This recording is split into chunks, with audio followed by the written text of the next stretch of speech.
Hey, everybody. Welcome to SF Indie Fest, your kind of eclectic independent film festival here in San Francisco. We've been programming films from all around the world for the last 20 plus years, and we never really anticipated that we wouldn't be having this festival in the Roxy Theater, kind of our home base where we love. But, the world's turned upside down, and so with it, we've kind of adapted and tried to figure out a ways to bring interesting films to you, but now in your living room. We kind of see ourselves as kind of the alternative to Netflix, and also for you guys to get a chance to kind of take a peek at some really interesting films that are making their way around the world. So with that in mind, we have two filmmakers here, Josie Hess and Isabel Papard, the directors and filmmakers behind Morgana. Thanks again for being here. Thanks for having us. Yeah, you made a really wonderful film, and it's a film that we've been kind of, when we first heard about it a while back, we're kind of excited to finally kind of get a chance to watch it, and then also now get a chance to have it here at SF Indie Fest. Maybe a good place to kind of jump in is, what was your, inspiration for, making the film, and how did you know that there was kind of a story that could be told, in a feature documentary? Do you want to take this one, Isabel? We've got an origin story. Yeah. Get ready. It's a very as all good superheroines do. Okay. So me and Josie were working together already on a few different kind of horror-based projects. We'd already done a documentary about the alternative burlesque we kind of started it, didn't really go anywhere. And at the same time, Josie had started her career in pornography, working with Morgana. And I didn't know Morgana, I didn't know anything about feminist porn, I didn't really understand anything about it. I don't even really watch porn, sorry, but so I didn't really know anything about it. But Josie was working with Morgana on Morgana's 50th birthday experience, which was being suspended in a giant bondage installation in the shape of a phoenix, and Morgana wanted to bring a director on to direct that experience. So they both approached me, and I think for me it was a really personal project for Morgana, so I didn't feel comfortable coming on board as a director.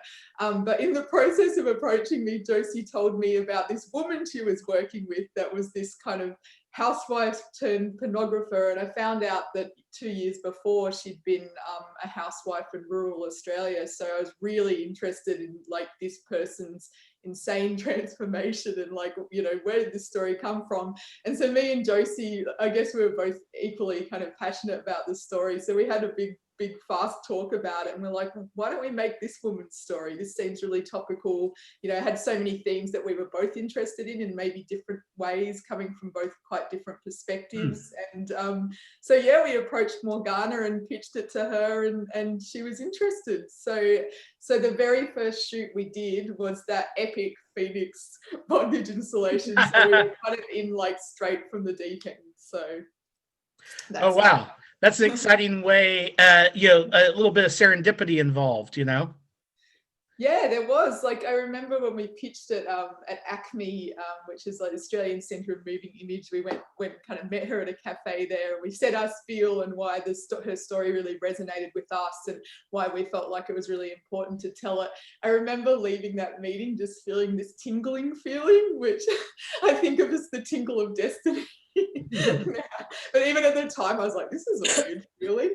I think that me and Josie didn't realize the epic 6-year journey we were about to embark on at that point. Well, I think that time that you spent, definitely shows up on screen, and some of the kind of nuances that are there, and obviously that kind of time paid off. Out of curiosity, I mean, just in thinking of just even cultural differences potentially between the States and Australia. I know if somebody like Morgana decided to kind of go on this transformative journey, as you called it, here, that it would be quite shocking and maybe difficult, particularly in more rural areas for friends or family to kind of understand. And how how kind of atypical is this, I guess. I mean, in the sense of, I'd read a little bit, I think Australia's even kind of a little bit more censorious, I guess, in regards to pornography, I think, than the United States. And so how does that kind of align with the way people define values, or is that more kind of a government thing versus kind of like on a cultural, on a community level? Or maybe you can just tell us a little bit. Oh, no audio for a sec. You muted for a second there. We can't hear you. Oh yeah, no audio. Good question though. With a little Zoom froze in there. You're Hey, back. You're back. back. So, when I was in the middle of it, I think I can. It's kind of like the drop call. You keep on talking.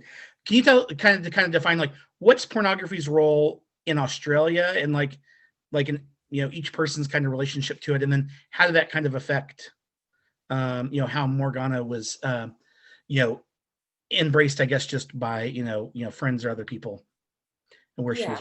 So I think and not to speak for both of us, but we kind of grew up, we've got sort of fairly liberal parents and values and stuff. And so I think the idea that Morgana grew up in the 80s and it was as quite censored and repressed experience for her was sort of like, it's not a shock for us, but definitely like exploring those situations that many people in Australia still go through really was sort of like, I guess it kind of was shocking that people were still growing up, and Morgana was constantly being contacted, and even through our production, other people tell us about these experiences they're having in modern day Australia that are akin to what Morgana went through.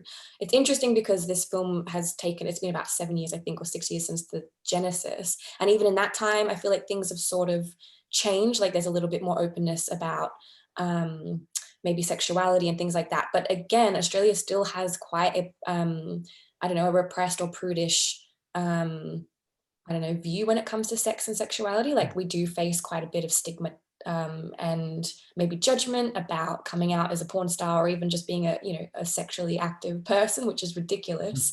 So yeah, it definitely feels like something that while we do have strong communities of people who are completely sex positive and stuff, there is a lot of repression and angst around sex and sexuality, particularly women's sexuality and particularly older women's sexualities, which our film is all about. And I think there's probably a common ground in the sense that the very common in the States, and even I think in San Francisco, which is a fairly sex positive community. I mean, I think it's always difficult for people to kind of outrun some of the biases and stereotypes that are out there in larger culture. One of the things I see is kind of an interesting challenge with your film is that, Morgana is her own very kind of creative person and has a vision about things. And so what was that relationship as directors in the sense of like, was she kind of a collaborator on the film, or did she just kind of say, hey, run and go with your ideas? Like, so how did you kind of like coalesce the kind of creative vision that she has for herself and her own identity, and then what you all wanted to tell as a story in your film? Yeah, well, I think that her creative ideas definitely fed into the way that we handled the film. So there's no doubt about that. Like she was making crazy things like the Phoenix installation, which was one of the first inspirations to making the film, that there was this woman that was handling her own story in such a kind of mythological way, and we're both really visual people. So we were like, oh, okay, she started it with this mythology, and then we kind of, fitted it by building these cardboard suburbs of her suburban life and going with the kind of phoenix rising from the ashes of her own life.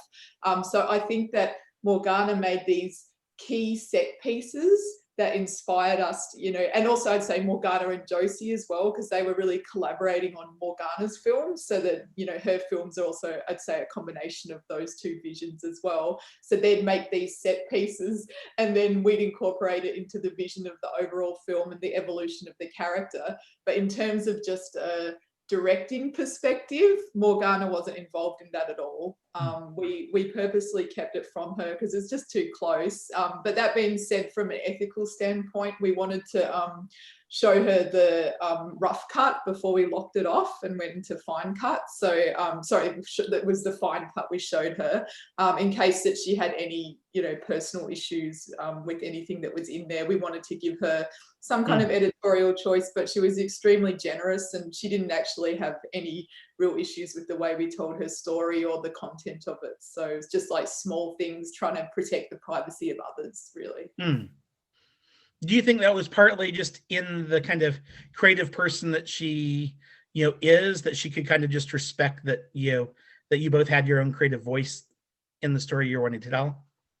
I mean, she once likened it a little bit to BDSM, and that it was a relinquishing of control to us to tell her story. So there was an element of power transferal and trust as well.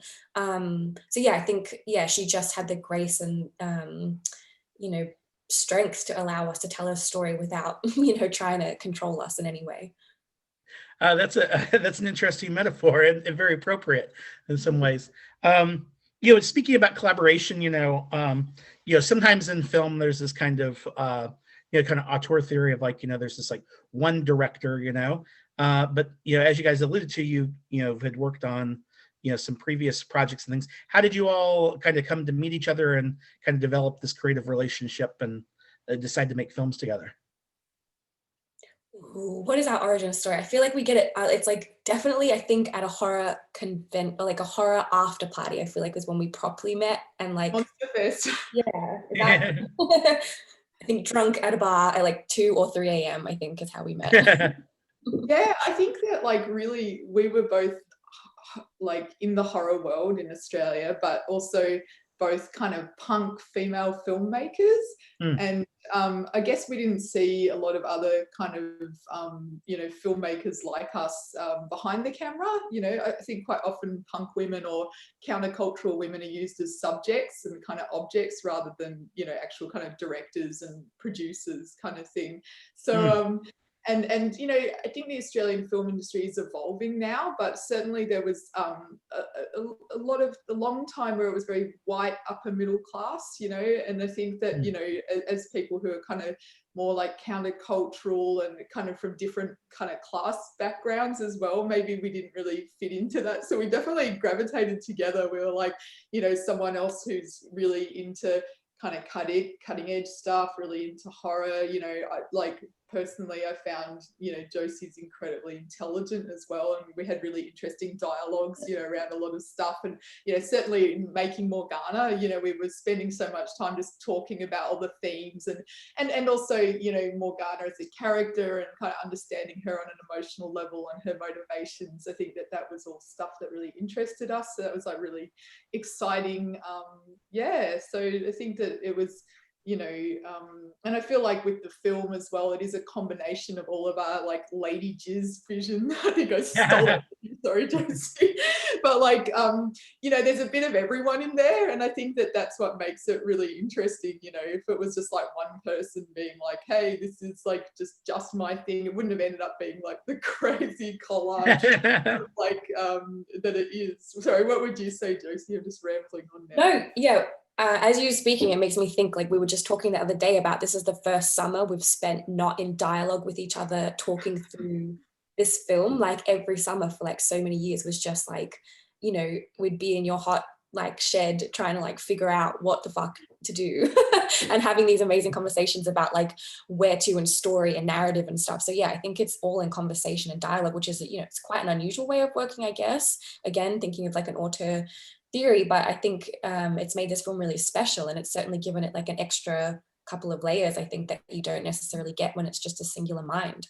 And how did that kind of all play a role in like when you were approaching the story? Did you know where you wanted to start and where you wanted to end, or was it kind of a story that you discovered through these several years? And when did you know that that was it and that you wanted to kind of lock the film?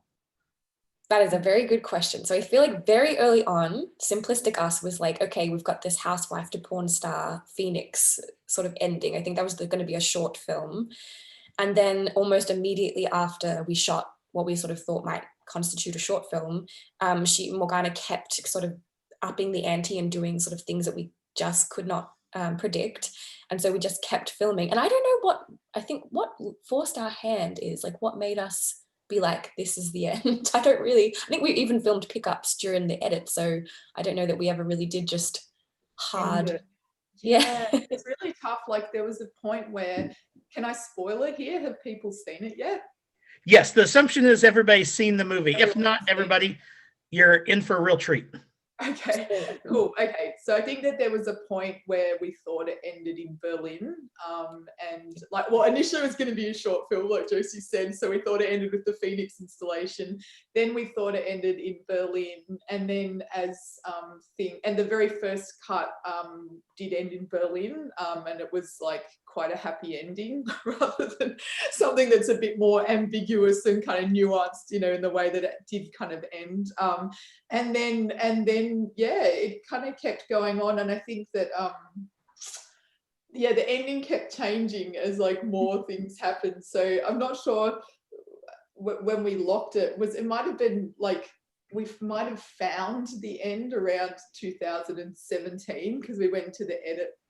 Was it it just wasn't it when she went to the Roxy and had a retrospective and we were like, oh, that's a perfect sort of yeah. I think that's right. I think that's right. Yeah, it might have been like the end, but then the Albury thing happened, the exhibition and like all this other stuff. And yeah, so yeah, I mean, and we were shooting pickups. Like I think once we had the full story, then we realized, you know, there's areas that needed to be fleshed out. We needed more interviews. There was kind of other bits and pieces that we needed to add. So yeah, that's not a concrete answer. It just kind of ended. Kind of like a lot of things in life, I guess, you know. Yeah. You know, as the film kind of gets out there in the world, you know, like, you know, in seeing the film, I kind of see it, you know, as kind of, you know, its own kind of work of art. But, you know, often, you know, documentary filmmakers, they're also motivated by other things that they might like to see change in the world. Or, you know, like when people walk away from this film, is there anything like kind of a takeaway as filmmakers that you were hoping to kind of either inspire or make people aware of? I think for me anyway, like I'm incredibly inspired by Morgana pushing the age positive, sex positivity, like just paving the fucking way that you can be. I mean, 50 is not even that old. Like it's crazy to me that we're like, oh, over the hill, no sexuality, like it's madness. So I think I'm really proud to have worked on a project that shows people what you know, that there is a life. You can keep going, you don't have to disappear. So that for me is sort of what I'm psyched about. Yeah, and I think it's really important to see different bodies depicted, you know, with allowed to have a sexuality in a kind of respectful and beautiful way. Like I found that really powerful seeing Morgana's body, just even myself. I think that I'm really interested as an artist in, you know, this kind of like the act of creation and what that gives you. Like, I feel like the story of Morgana is also the story of an artist finding her voice and all of the things that come with that. And through expressing herself, you know, she's able to turn some of her painful experiences into something beautiful and sexy, but also the way it kind of gives you access to community and, you know, I guess purpose in life and all of those things that come with it, but also not romanticizing that, like showing that, you know, there is struggle involved, you know, there's personal risk, there's financial risk, you know, it's not happy ever after, you know, yeah, you get to be an artist and make some shit, you know, it's really like, I think that her story ends with like, you know, these are the sacrifices around this stuff, but then this is the joy in this stuff. And so I think for me, you know, that's quite interesting as well. Which I guess that kind of takes us to a full circle. I mean, you know, we're nearing, you know, kind of, you know, a year into this pandemic, and I know we're a little bit worse off here in the U.S. than Australia, which is good for y'all. But like, how has it affected you as filmmakers of like, and also Morgana in regards to like the projects that she wants to pursue? I mean, how does it change the form in which she wants to express herself at all, or how's the pandemic affected them or her or your creativity? Well, we haven't been shooting porn this year, I have to say. So that's one direct consequence. And we're just kind of like, Australia's incredibly lucky. So, you know, we're able to sort of start looking at productions again now, which is great. I guess like in terms of the film festival distribution, it's certainly been like an interesting, very online experience, but it also has kind of been cool because we've been able to like go to more places. Like we couldn't have afforded to go to every single festival that we've made appearances at because, you know, it costs thousands of dollars. So I guess there's been that silver lining to it. Yeah. I think it's been like difficult in the way that you know, it's great because obviously it's more accessible for a lot of people, you know, having these kind of online screenings, people who may not have been able to get to screenings. But I think for me, I've missed the opportunity to kind of like meet the audience, you know, and in our few real life screenings, it's been really moving to kind of engage with the audience and see how many people's story it actually represents, which is, you know, extremely surprising in a way, you know, that a lot of people are still living this type of life. But it's kind of really moving to engage with that. So I think personally I missed that in a way.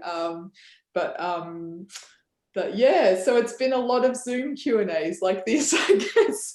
But we were lucky. We got one crazy fairy tale premiere at Melbourne International Film Festival before the world shut down, which was like this insane, grand, surreal affair in an old Art Deco cinema, and it was like sold out, and there was like lines, and Morgana got a standing ovation. So we were lucky we got like one kind of grand outing world, so that was good before everything shut down. Well, very cool. Well, you know, thanks again for sharing this very beautiful, you know, film with us here at SF Indie Fest. You know, the thing that I always kind of try to encourage our audience is that, you know, we've been lucky enough to get a chance to see this film, you know, early in its life, and that you, the viewer, you need to go talk this film up on social media and spread the word so other people can discover it.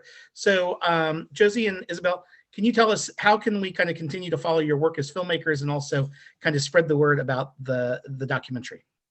Okay, you got to check us out at Morgana Documentary on Instagram, at Morgana Doco on Twitter, and Morgana Documentary. Just search us in Facebook. We will be posting there. You can see amazing pictures. You've got to come. And we've also got morganadocumentary.com. And you can follow me at Yosisaurus. And Isabel, where can people find you? Yeah, I'm on Instagram at Isabel Peppard77. Not saying anything about my age.